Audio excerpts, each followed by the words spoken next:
नमस्कार दोस्तों, स्वागत है आप सभी का हमारे इस YouTube चैनल जीके ट्रिक पे। आज के वीडियो में मैं जो है आपको केमिस्ट्री के एमसीक्यूज करवाने वाला हूँ is matter around us pure chapter से, यानी कि जो क्लास 9th का जो है केमिस्ट्री का क्लास 9th का चैप्टर 2 है, तो उससे रिलेटेड जो है एमसीक्यूज मैं करवाऊंगा। इससे रिलेटेड जो है मैंने चैप्टर जो है आपको करवा दिया है 4 लेक्चर, उसके अगर आपने नहीं देखे तो ऊपर आई बटन में आप देख लीजिएगा, क्योंकि आपके लिए जो है मैंने ये बनाए हुए हैं। जो आप नीट की तैयारी कर रहे हैं या जेई की तैयारी कर रहे हैं, सीटेट की तैयारी कर रहे हैं, एचपीटेट की तैयारी कर रहे हैं या क्लास 9th की तैयारी कर रहे हैं, तो उनसे रिलेटेड जो है मैंने लेक्चर जो है यहाँ पर बना रखे हैं, आप उसको देख लीजिएगा। मेरा नाम है शुभम शर्मा और मैं आपके लिए लेक्चर सीरीज लेकर आ रहा हूँ ये। तो प्लीज़ वीडियो को लाइक कीजिएगा, शेयर कीजिएगा और सब्सक्राइब कीजिएगा। और इन एमसीक्यूज़ को सॉल्व करने से पहले जो है आप एक बार चैप्टर को रीड कर लीजिएगा अच्छे से, क्योंकि एक बार जो है चैप्टर रीड कर लेंगे जब आप, तो आपको पता लग जाएगा कि क्वेश्चन किस हिसाब से जो है पूछा जा रहा है।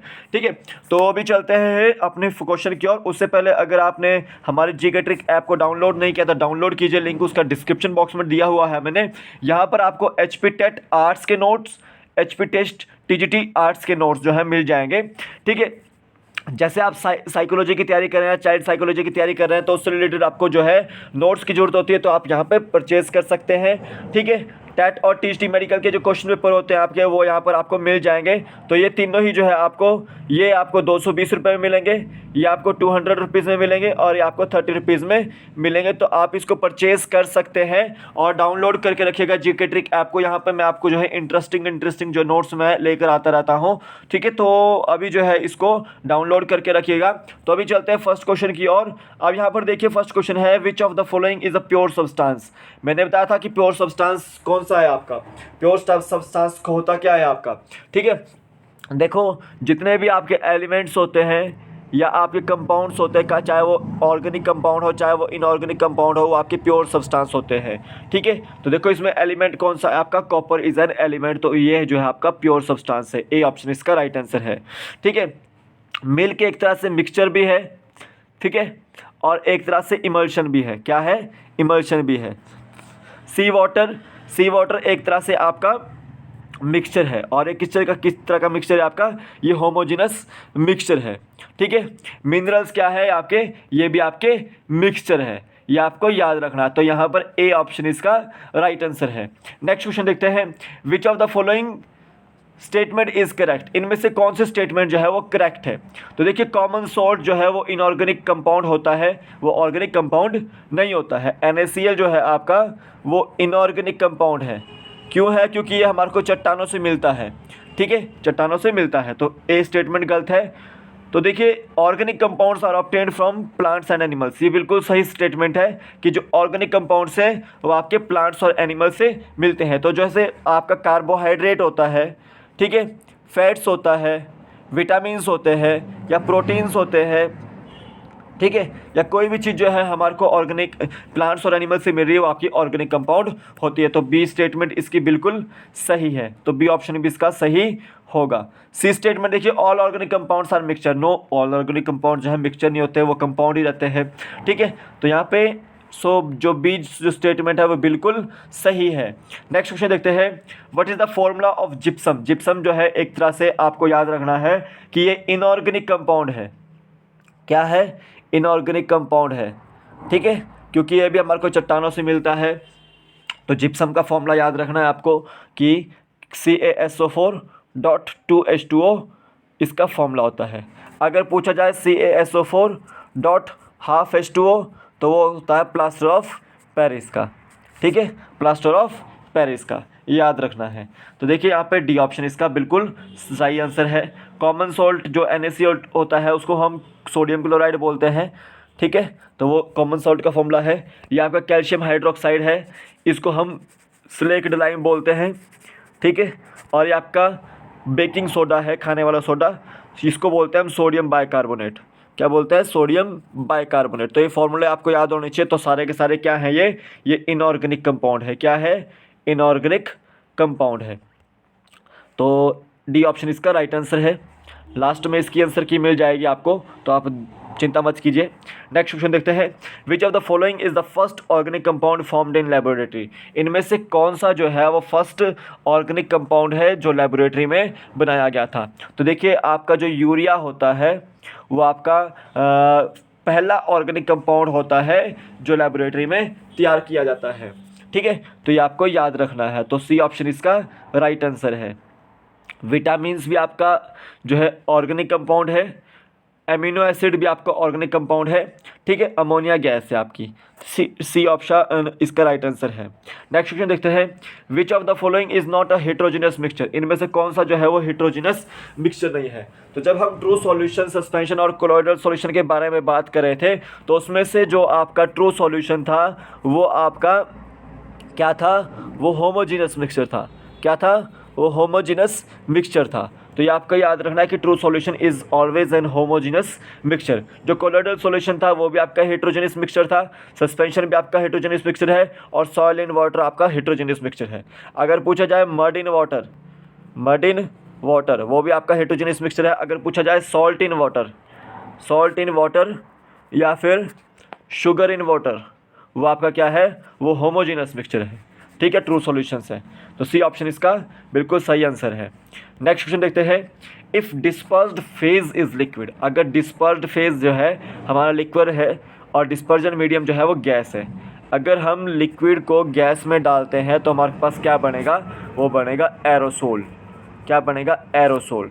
अब एरोसोल भी दो तरह से बनता है, एक तो लिक्विड और को गैस में मिलाने से बनता है, एक सॉलिड को गैस में मिलाने से बनता है। तो देखो, जो लिक्विड को गैस में मिलाने से बनेगा एरोसोल, वो उसमें आपके एग्जांपल्स आएंगे फॉग के, क्लाउड्स के, ठीक है, और मिस्ट के।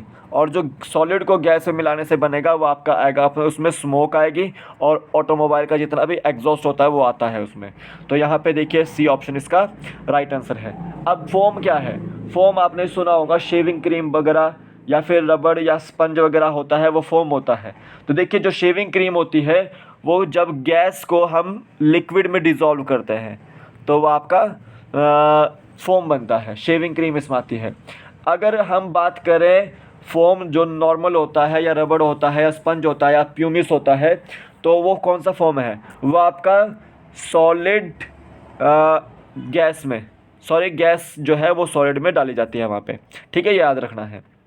अब देखिए इमल्शन क्या है, जैसे आप मिल्क पीते हैं या जो फ्रेश क्रीम होती है वो आपकी इमल्शन होती है सारी। तो जब लिक्विड को हम लिक्विड में डिज़ोल्व करते हैं, तो लिक्विड को हम अगर लिक्विड में डिज़ोल्व करेंगे तो आपका वो क्या बनेगा, इमल्शन बनेगा। ठीक है, याद रखना है। अब जेल आपको याद रखना है, जेल। ठीक है, जेल में सिंपल सी याद रखो कि जब हम लिक्विड को सॉलिड में डिज़ोल्व करेंगे, लिक्विड को सॉलिड में डिज़ोल्व करेंगे तो क्या बनेगा, जेल बनेगा। और जेल के एग्जांपल देता हूँ मैं आपको, जेली, जो जेली होता है, जेली, या फिर जैसे चीज़ होता है वो आपका बनता है, या फिर बटर होता है वो आपका बनता है। तो यहाँ पे सी ऑप्शन इसका राइट आंसर है। लिक्विड को जब हम गैस में डिज़ोल्व करते हैं तो एरोसोल बनता है। नेक्स्ट क्वेश्चन देखते हैं, आयोडीन डिज़ोल्व्ड इन CCl4, अगर हम आयोडीन को किस में डाल रहे हैं, कार्बन टेट्राक्लोराइड में, क्या है, कार्बन टेट्राक्लोराइड में डाल रहे हैं, तो आपका क्या बन रहा है, तो मतलब कौन सा मिक्सचर बन रहा है, तो वो बन रहा है आपका होमोजेनस मिक्सचर। क्या बन रहा है, होमोजेनस मिक्सचर। तो देखिए होमोजेनस मिक्सचर जो है कॉमन सॉल्ट को वाटर में डिज़ोल्व करने से ही बनेगा, शुगर को वाटर में डिज़ोल्व करने से ही बनेगा, आयोडीन को कार्बन टेट्राक्लोराइड में डिज़ोल्व करने से ही वो बनेगा, और अगर हम बेंजीन को टोल्यून में डालते हैं, बेंजीन को टोल्यून में डालते हैं तब भी बनता है, अगर हम मिथेनॉल को वाटर में डालते हैं तब भी होमोजेनस मिक्सचर बनता है। ये आपको याद रखना है। तो ए ऑप्शन इसका राइट आंसर है। नेक्स्ट क्वेश्चन देखते हैं, what will be the boiling point of ethanol, इनमें से बॉइलिंग पॉइंट बताना है आपको इथेनॉल का। तो देखिए जो बॉइलिंग पॉइंट होता है इथेनॉल का वो होता है आपका 349 केल्विन। अगर आपको पूछा जाए कि इसको डिग्री सेल्सियस में कन्वर्ट करो तो डिग्री सेल्सियस में कैसे कन्वर्ट करेंगे, degree Celsius equal to K-273, ये आपको फॉर्मूला लगाना है। तो देखो 349 - 273 जो आपका आंसर, जो आपको माइनस करके आएगा वो इसका आंसर होगा। ठीक है, डिग्री सेल्सियस में टेम्परेचर होगा इसका। तो बी ऑप्शन इसका राइट आंसर है। 373 जो केल्विन जो होता है आपका वाटर का बॉइलिंग पॉइंट होता है, 334 जो केल्विन होता है आपका क्लोरोफॉर्म का जो है टेम्परेचर होता है, और 329 होता है आपका एसीटोन का। ठीक है, तो आप डिग्री सेल्सियस में इसको कन्वर्ट कर लीजिएगा और निकाल सकते हैं। तो बी ऑप्शन इसका राइट आंसर है। नेक्स्ट क्वेश्चन देखते हैं, what will be the technique for separating colloidal particles. देखो जो ट्रू सॉल्यूशन को नहीं निकाल सकते, फिल्ट्रेशन उसको नहीं निकाल सकता। फिल्ट्रेशन की जो टेक्निक है वो जितने भी सस्पेंडेड पार्टिकल्स होते हैं, सस्पेंशन वाले पार्टिकल्स होते हैं, उन्हीं को निकाल सकते हैं। समर्स टाइम्स जो है वो कोलोइडल पार्टिकल्स को भी निकाल सकते हैं, लेकिन वहाँ पर कोलोइडल पार्टिकल्स को जो है पूरी तरह से निकालने के लिए सेंट्रीफ्यूगेशन की टेक्निक जो है इस्तेमाल होती है। तो बी ऑप्शन इसका राइट आंसर है। नेक्स्ट क्वेश्चन देखते हैं, which of the following does not scatter beam of light. इनमें से कौन सा जो है वो बीम ऑफ लाइट जो है वो स्केटर नहीं करता है। तो देखिए जो बीम ऑफ लाइट स्केटर करते हैं उस इफेक्ट को क्या बोलेंगे, टिंडल इफेक्ट। तो इनमें से जो है देखो, एक तो कोलोइडल पार्टिकल्स होते हैं या कोलोइडल सॉल्यूशन जो होता है वो टिंडल इफेक्ट बहुत ज़्यादा शो करता है, और सस्पेंशन जो है वो भी आपका टिंडल इफेक्ट जो है शो करता है। तो जो टिंडल इफेक्ट नहीं शो करता है वही जो है स्केटर नहीं करता बीम ऑफ लाइट को। तो ट्रू सॉल्यूशन जो है उसको स्केटर नहीं करता बीम ऑफ लाइट को, और ना ही ये टिंडल इफेक्ट को शो करता है। ये आपको याद रखना है। तो टॉप 10 क्वेश्चंस थे ये आपके।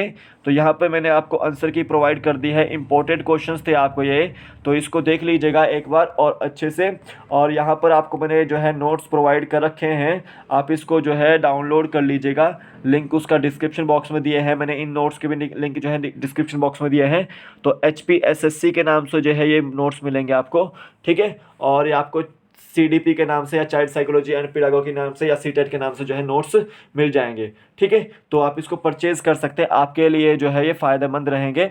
तो अभी के लिए फ़िलहाल इतना ही, फिर मिलूंगा एक नए वीडियो से। तब तक के लिए जय हिंद, जय भारत, आपका दिन शुभ हो। जय हिंद।